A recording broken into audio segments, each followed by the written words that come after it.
এই যে cameraman.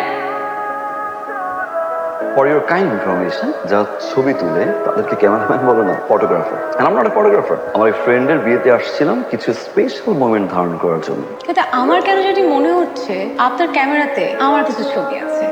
Sure. আসলে বিয়ে বাড়িতে তো অনেক মানুষ, অনেক মানুষের ভিড়ে একটা দুটো ছবি হয়তো আপনার থাকতে আচ্ছা একটু দেখি, সমস্যা কি? কারো পারমিশন ছাড়া ছবি তোলা প্রাইভেসি ভায়োলেন্স। ওকে, ডিলিট করে দেন। এত সুন্দর করে কপালে টিপ পরলেন, কষ্ট করে চোখে আবার লেন্সও পরলেন, দেখে মনে হচ্ছে পার্লার থেকে সেজে এসেছেন। একজন ফটোগ্রাফার যদি ছবি না তুলে খারাপ দেখায় না। আপনি কি আমার সাথে বাই এনি চান্স ফ্লার্ট করছেন? ফ্লার্ট আমি করি না, যা বলি ডিরেক্টলি চাইলে আপনি ডিলিট করতে পারেন। Okay, no problem, it's your call. Delete আপনি করবেন, অবশ্যই করবেন, কিন্তু তার আগে আমাকে ছবিগুলো পাঠিয়ে দিবেন। হোয়াটসঅ্যাপে পাঠিয়ে দিন। হোয়াটসঅ্যাপে দিতে হবে কেন? আমি আপনাকে ইমেল আইডি দিয়ে দিচ্ছি, ইমেল আইডি পাঠিয়ে দেবেন। Sourav. Deepa, nice to meet you.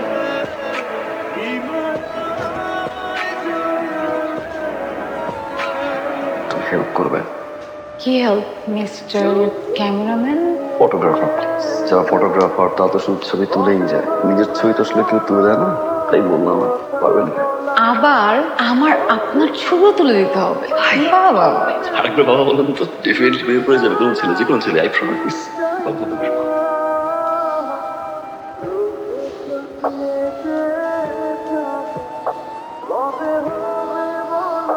কি ব্যাপার, মুড অফ মনে হচ্ছে? আমার বাবা আসলে একটু অসুস্থ। কি হয়েছে আঙ্কেল?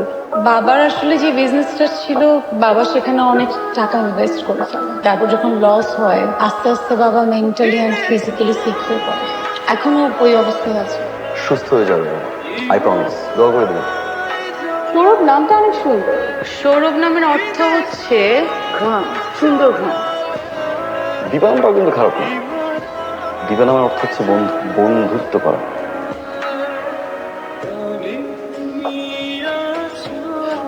তোমার জন্য। আমার জন্য? হ্যাঁ। কি ফুল এটা? কি ফুল? এটা কৃষ্ণচূড়া। কৃষ্ণচূড়া? তো কৃষ্ণচূড়া ফুল দিয়ে আমি কি করব? কৃষ্ণচূড়া ফুল দিয়ে কি করে? আচ্ছা, কি করে? সবাই বলে ফুল নাকি গাছেই সুন্দর। আমার কি মনে হয় জানো, ফুল সুন্দর তোমার চুলে।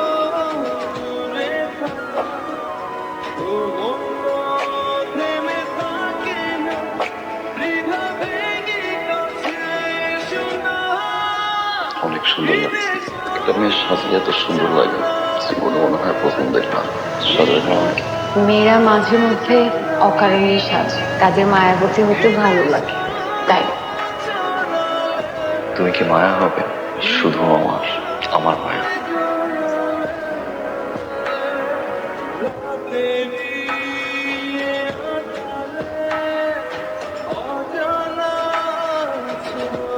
তুমি এখানে কেন? আরে তুমি ফোন দিতেছ না, টেক্সট রিপ্লাই দিচ্ছ না, তুমি ঠিক আছে? আমি বলছি, আমি ফোনে বলছি, তুমি যাও। আমি তোমার সাথে ফোনে কথা বলছি, যাও। শোনো, আসছে যেহেতু বলো। আমি বলেছিলাম না, বাবা অনেক অসুস্থ। বাবা না হঠাৎ করে অসুস্থ হয়ে পড়ে, বাবাকে হসপিটালেও অ্যাডমিট করতে হয়। আমি আসলে 2 দিন হসপিটালেই ছিলাম। আচ্ছা, তোমার সাথে এখানে কেউ যদি দেখে তাহলে আমার অনেক ঝামেলা হয়ে যাবে। তুমি প্লিজ যাও, আমি তোমার সাথে ফোনে কথা বলবো। তুমি যাও প্লিজ। কালকে বিকেল আসো প্লিজ। আমি চেষ্টা করবো।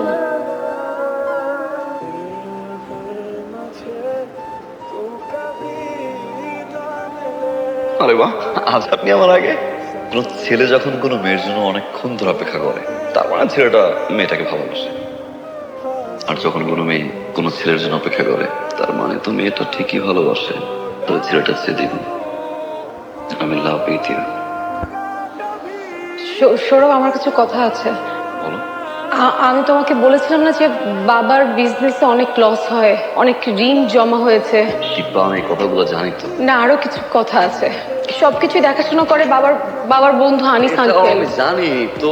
আরো কিছু কথা আছে, তোমার শুনতে হবে সৌরভ। বাবার চিকিৎসার জন্য যত টাকা লাগে সব টাকা আনিস আঙ্কেলেরই দেওয়া, সব সময়ই দেয়। এখন আনিস আঙ্কেল চাচ্ছে তার ছেলের সাথে আমাকে বিয়ে দিতে। বাবাও এতে রাজি। সৌরভ, এমন না যে আমার অমতে রাজি হয়েছে। সবকিছু চিন্তা করে বাবার কন্ডিশন দেখে আমি বাবাকে না করতে পারিনি।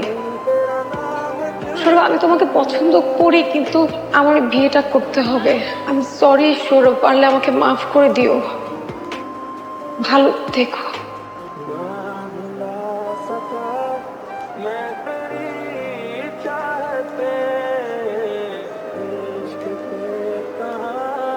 बस किसी